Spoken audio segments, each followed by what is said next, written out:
For the Projectiles Lab, you want to clamp the ramp to the edge of the counter so that the edge of the ramp is flush with the counter. You can see this because the clear plexiglass that you're going to clamp to the counter allows you to see where the edge of the ramp is. Here you can see that the edge of the ramp is right even with the edge of the counter, and you want to clamp that so that when the ball becomes a projectile, it's leaving right at the edge of the counter. Next, you want to set up the photo gate. You're going to use one photo gate. You want to put it at the edge of the ramp, and you want to position the ball at the edge of the ramp so that when the ball breaks the beam, the fattest part of the ball, the diameter of the ball, is level with the hole where the beam of light goes from one edge of the photo gate to the other. It should look like this.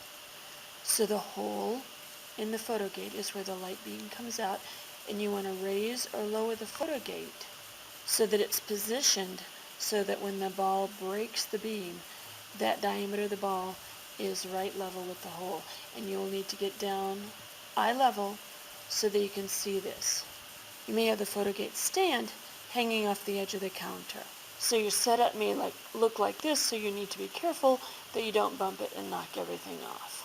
You're going to start your ball at the top of the ramp, and the pin is there to use as a stop to hold it when you're ready to go. So you should start the ball at the top of the ramp and let it go so it comes down the ramp. When it's on the ramp, the horizontal portion of the ramp, it should be traveling essentially at constant velocity.